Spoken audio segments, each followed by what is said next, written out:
People keep asking me what I did when I walked through that door. They want to know if I yelled, if I threw something, if I lost it completely. And every time I tell them the truth, that I didn't raise my voice once, they go quiet for a second, like they're not sure whether to be impressed or unsettled. I understand the reaction. I really do. Let me tell you what actually happened. I was supposed to be in Denver for 4 days. A consulting job, straightforward work, the kind of thing I'd done 100 times before in 31 years running my own structural engineering firm. But the client pushed the final walkthrough to Monday, which meant my Thursday was suddenly free. I didn't call ahead. My wife and I have been married 29 years. I don't need to announce myself in my own home. I pulled into the driveway at 2:30 in the afternoon.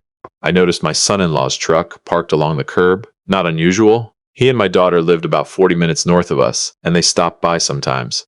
I didn't think anything of it. I grabbed my bag from the trunk, unlocked the front door, and stepped inside. What I saw in the next 30 seconds changed something in me permanently. My wife was on the floor in the living room, her back against the base of the sofa. She had her knees pulled up to her chest, and she was shaking. There was a dark stain soaking through the left knee of her jeans, a gash, and she'd pressed a dish towel against it, but the towel was already saturated. Her face was wet, not just from crying. She was pale in a way that scared me. From the back of the house, from the direction of the kitchen, I heard laughter. My son-in-law's loud, carrying laugh that I'd heard at a dozen Thanksgiving tables, and underneath it my daughter's voice, easy and light, the way she sounds when she's relaxed. I set my bag down on the floor, quietly. I crossed the room and knelt beside my wife. I put my hand on her face and she flinched, and then she saw it was me and she started crying harder. Not out of relief, I think. Out of something closer to shame, which made no sense to me at all. She didn't have a single thing to be ashamed of. What happened? I kept my voice low. She'd been coming down the back porch steps, the ones I'd been meaning to replace for 2 years, the ones where the third step had started to give. She'd asked me twice in the past year to fix them. I'd kept putting it off. She went down wrong and the step gave way and she'd caught the edge of the metal railing on her knee going down. She said she'd been on the floor for almost 40 minutes. 40 minutes, the kitchen was maybe 50 feet away. I stood up, I walked to the kitchen doorway. My son-in-law was sitting at my kitchen table, with his feet propped up on the chair across from him, a beer in his hand that he'd gotten from my refrigerator. My daughter was standing at the counter scrolling through her phone. There was a pizza box open between them. They'd made themselves comfortable. They both looked up when I appeared. My son-in-law, I'll call him what he is, smiled at me. That easy, unconcerned smile of his. Hey, didn't know you were coming back early. My daughter looked surprised. Then she looked past me toward the living room, almost involuntarily, and then back at me. Your mother, I said. I didn't raise my voice. She's been on the floor of the living room for 40 minutes. My daughter's face shifted. My son-in-law's didn't. She said she was okay, my daughter said. She told us she was okay. She told you? She came and knocked on the kitchen door and said she slipped and that she was fine. I let that sit for a moment. I thought about my wife walking to that kitchen door, bleeding, shaking, and knocking on it, letting them know she was hurt, and then going back to the living room floor and sitting there alone for 40 minutes while the two of them ate pizza and my son-in-law watched something on his phone and my daughter scrolled through hers. Call 911, I said. I turned around and went back to my wife. I stayed beside her until the paramedics arrived. 7 minutes. I held her hand and I talked to her quietly about nothing important, about the drive home, about the weather in Denver, about the neighbor's dog that kept getting into our yard, anything to keep her present and calm. She stopped shaking a little. Her grip on my hand was very tight. The paramedics were good. They assessed her, cleaned and dressed the wound, got her stabilized. She didn't need to go to the hospital. The cut was deep, but it had stopped bleeding cleanly, and there was no sign of serious injury beyond the knee. They gave her instructions, wrote up their report, and left. I got my wife settled in the bedroom, propped her leg up, got her water and her medication and the television remote. She asked me twice what I was going to do, and I told her twice that I was going to handle it, and she shouldn't worry about any of it. I closed the bedroom door behind me. My son-in-law and my daughter were still in the kitchen. The pizza box was closed now. The beer was gone. They'd at least done that much. I pulled out a chair and sat down across from them at my own kitchen table. I folded my hands in front of me. I looked at my son-in-law first, because I'd been wanting to look at him directly since I walked through that door. He was 34 years old. He worked in sales for a medical device company, a job my brother-in-law had helped him get 4 years ago after my son-in-law had been passed over twice at his previous firm. He drove a truck I'd co-signed on when their credit was thin. He and my daughter lived in a rental property where my name was still on the lease as a guarantor, because when they'd moved in 3 years ago, My son-in-law's debt-to-income ratio hadn't qualified them without me. I don't say any of that as a boast. I say it because it matters for what comes next. Tell me why you're here, I said. My son-in-law glanced at my daughter. She looked at the table. We were just stopping by, he said. You were here when she fell. We didn't know it was that serious. That's not what I asked you. I kept my voice completely level. Tell me why you're here today. Specifically. Another look between them. My son-in-law shifted in his chair. We wanted to talk to you about something, he said. But you weren't home, so we figured we'd wait. What did you want to talk to me about? He reached into the back pocket of his jeans and pulled out a folded set of papers. He smoothed them out on the table and pushed them toward me. I picked them up. It took me about 90 seconds to understand what I was reading. It was a quitclaim deed. The property listed was a 40-acre parcel of land in eastern Tennessee, land that had belonged to my father and that my father had passed to me when he died 6 years ago. Good land. Timberland, mostly, with a creek running through the southern end. My father had grown up a mile from that property. It meant something to me in a way that had nothing to do with its market value. The deed was made out to transfer the property from me, from my name, to a limited liability company. The LLC's name was printed neatly at the top of the transfer documents. I recognized it. It was a company my son-in-law had mentioned once, in passing, about 8 months ago.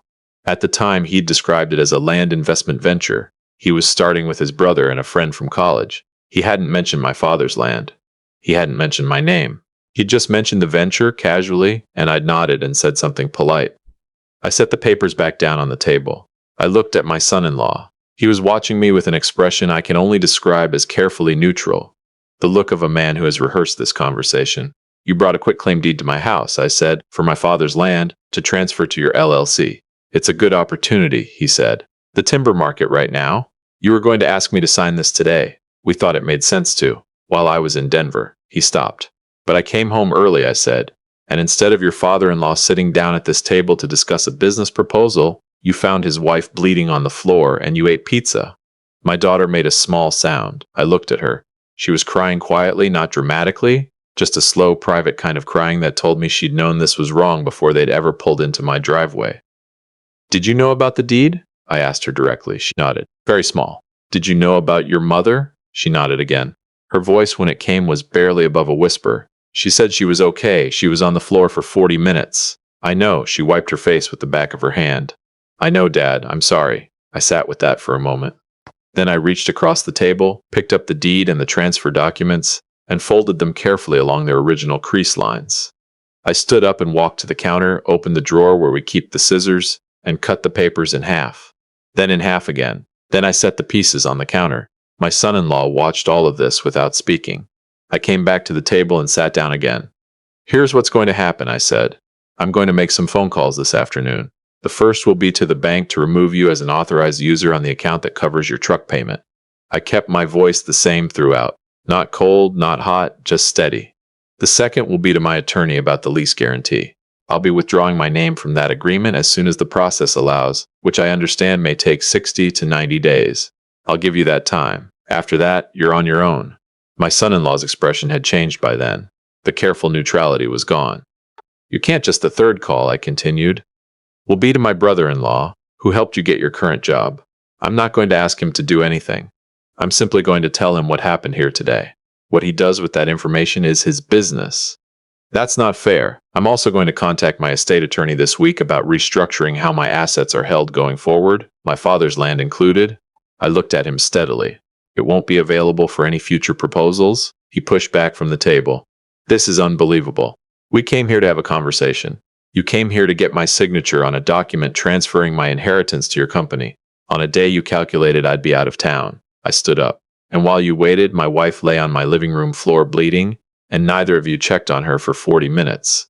So yes, we're done here for today. There was a silence. My son-in-law looked at my daughter. My daughter was looking at me. Her crying had stopped, but the expression on her face was something I hadn't seen from her in years. A kind of stripped-down look, like a person who has been shown something about themselves they can't unfocus their eyes from. Dad, she said. I love you, I told her. And I meant it completely, without any caveat.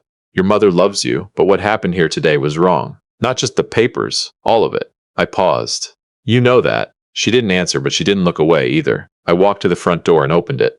My son-in-law left first. He walked past me without a word, but I felt the energy coming off him. The frustrated, cornered energy of a man who'd expected a different outcome and hadn't prepared for this one.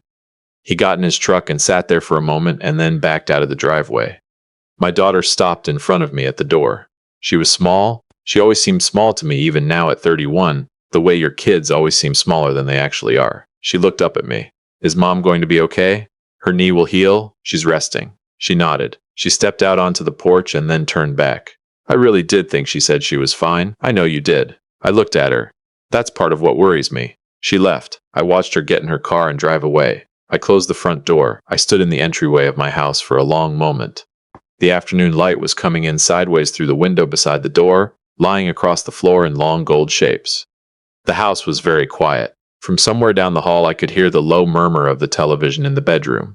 I made my phone calls, sat at the kitchen counter with a legal pad and worked through each one methodically. The bank first. My attorney second. I left a message with his service, and he called me back within the hour. He'd handled my family's legal work for 14 years. I didn't have to explain much. He got it. He told me he could have the restructuring documents ready within 2 weeks and that pulling my name from the lease guarantee was straightforward. The call to my brother-in-law was the hardest. He was quiet for a long time after I finished. Then he said, "I'm sorry, man. I didn't know." I believed him. When I was done, I put the legal pad in the drawer, washed my hands at the sink, and stood for a moment looking out the window above it at the backyard.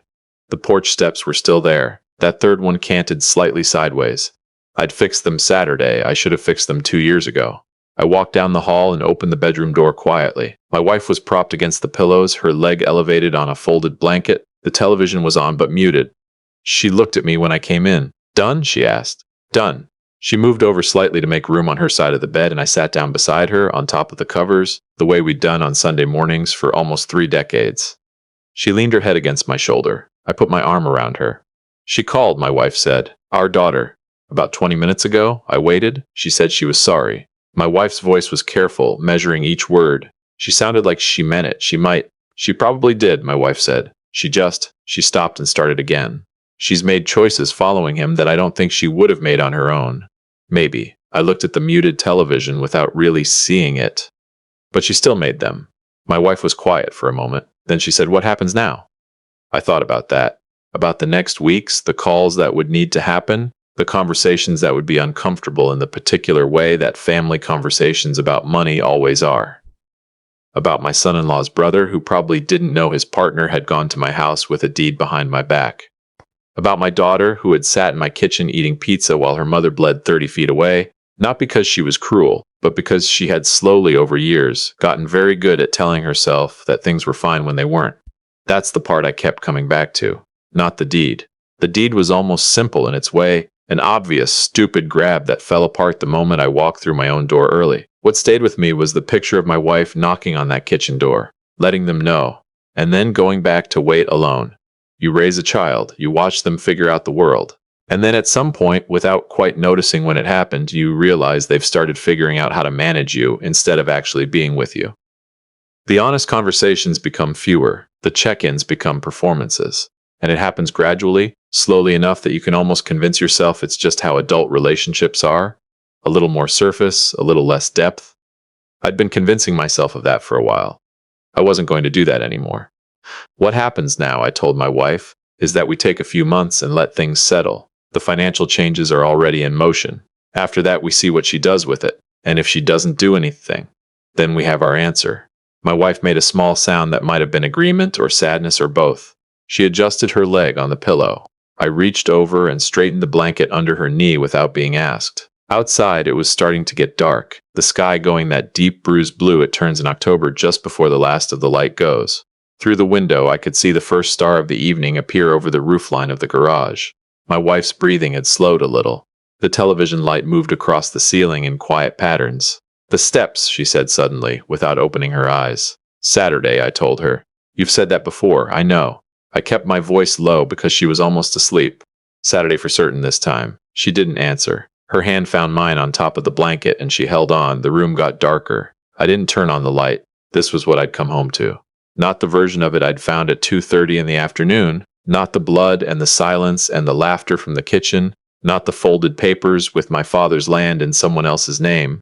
That was what had been happening in my house. But this, the dark room, the held hand, the quiet, This was what my house actually was. And there are moments in a marriage, after almost 3 decades, where you don't need words at all, where everything that needs to be said is already understood in the simple fact of being beside each other, where the day, no matter what it held, ends the same way it has ended for years, with her breathing and my breathing in the same room, in the same rhythm. I stayed right there until I was sure she was asleep. Then I exhaled.